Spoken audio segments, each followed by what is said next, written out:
Tingnan niyo po mga kababayan ko. Ito ha. Basahin ko lang muna yung sinabi ni Tambaloslos. Ayan. Iyabang eh. Feeling niya, siya yung Prime Minister ng Kim Jong-un ng Pinas. Kumain ng pira.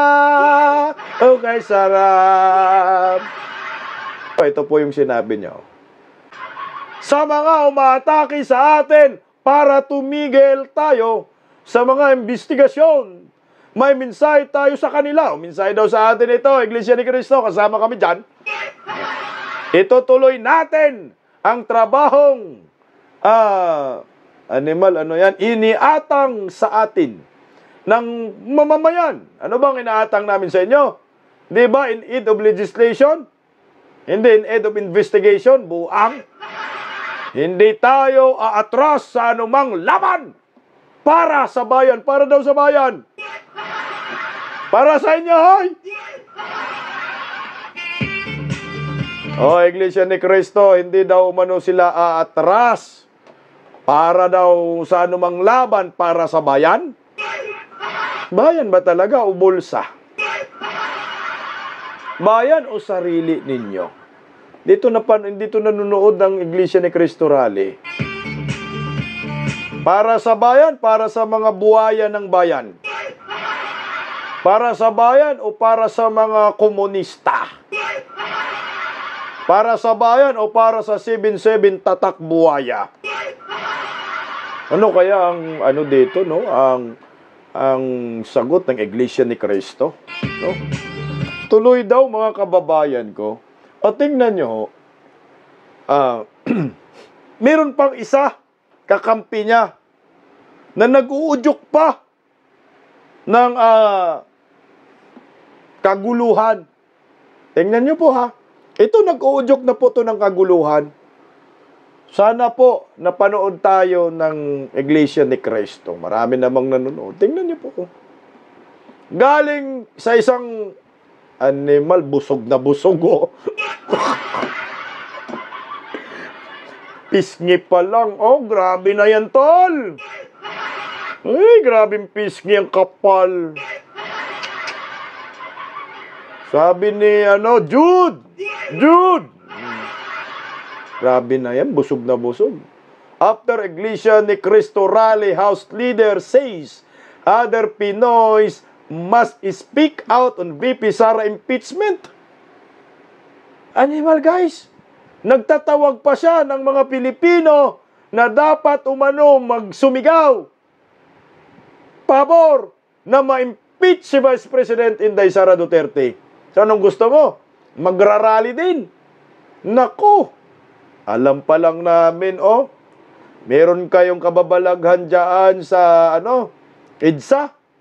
EDSA People Power Monument, January 18, nagtatawag yung buhaya. Ang sabi po ng Iglesia ni Cristo, pagkakaisa. At sa yung sinabi ni Ngagba, to impeachment, hindi nakakabuti sa bayan.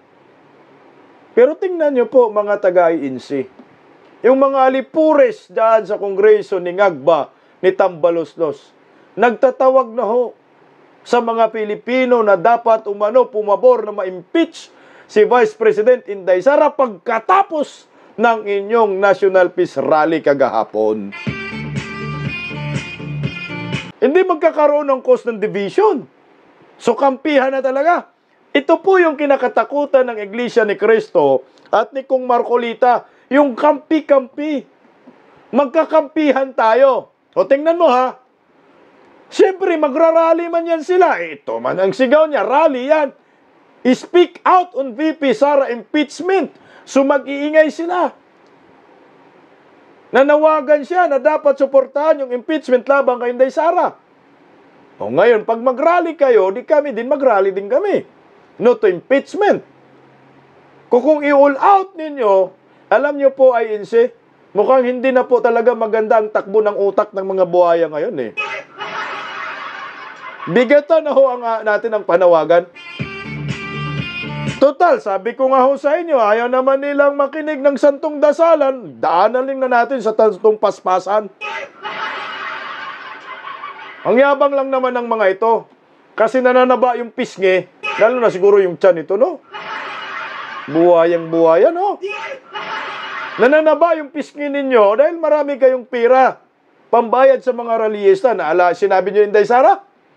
Nakatapos lang ma-play natin yung video. Maraming pira ho silang pinundo para siraan si Inday Sara. So yung araw-araw panalo sa loto, doon ba kinuha? Sabi ni Regan Magas, paghamunan na to, bisdak. Rambulan nga talaga ito.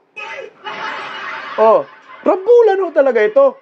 Sana nakikita ko, mutangin na, rambulan to, guys. Rambol. Matino pa ba yung pag-iisip nito?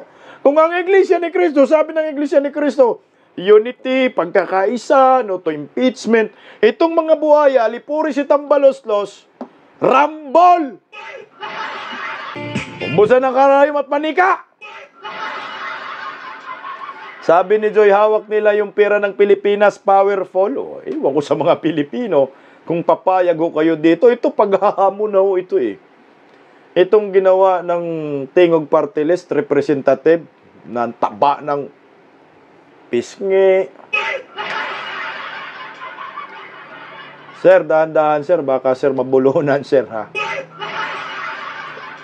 Ikaw rin sir, pag mamatay kayo ho, dahil sa sobrang dami nyong kinain, yung pera ho ninyo, hindi man madala sa impyerno yan. Hindi naman sasabihin ni Satanas, Jud, dalhin yung pera mo, Jud. Pag mamatay ka, Jud. Mga ninakaw nyo, dalhan nyo, mga buhaya kayo. Eh.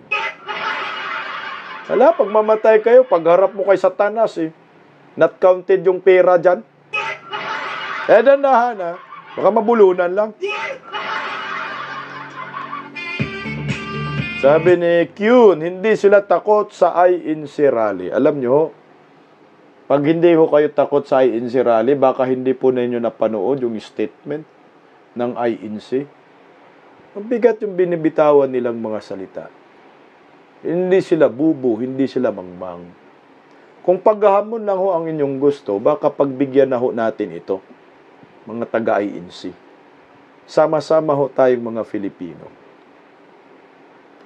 Pakinggan po muna natin itong isang ministro nila. Gustong-gusto ko po itong birada na. Kasi po, kahit mahihirap lang ang maraming Pilipino, manurunong naman tayong umintindi. Correct! Yan! Hindi tayo mangmang! Isigaw nyo nga! Hindi mangmang! Hindi mangmang! Hindi mangmang! Gusto ko po yung sinasabi ni Sir, na tayong mga Pilipino, marunong naman tayong umintindi. Ang baba kasi ng tingin ng mga buhaya ngayon sa mga Pilipino eh. Ang feeling nila, sila lang ang nakakaintindi. Lalo na yan si Pastor, Pastor Kiyod. Kiyod. Pastor Dila. Mag-aral muna kayo bago kayo bumatiko sa amin pag makaganyan sa mga didiis. Bago kayo mangbabas, magbasa muna kayo. Intindihin ninyo yung batas. Kaya nga ho kami bumabatiko sa inyo kasi nakakaintindi kami ng batas. Kasi feeling nila, yung bumabatiko sa inyo o sa kanila, ay walang mga alam. Natama itong ministro. Hindi kami mangmang. Walang mangmang ngayon. Meron lang tanga, mga bubunistang, tanganistang, loyalista ni Ngagba, na piso na lang ang dangal. Yan talaga sila, certified tanga. Kung hindi pa naman mga tatanga, tanganista, panay banat sa Iglesia ni Cristo rally, ayun, nag-cover ng rally. Pagkatapos ng rally, panay banat sa Iglesia ni Cristo, mga buang talaga. Ang tawag yon, tanganista. Di ba tinamaan ang kidnap ng mga ugag? No? Tama! Dapat maintindihan ito at malaman ng mga nasa gobyerno, hindi po mangmang ang mga Filipino. Tuloy, At lalong hindi tayo bobo. Ay, gay!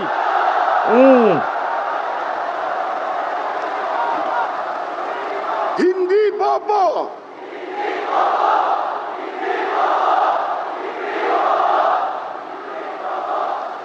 Okay. Sana marinig yan ng isang abogado. Narinig nyo po, hindi kami mangmang, hindi kami bubo.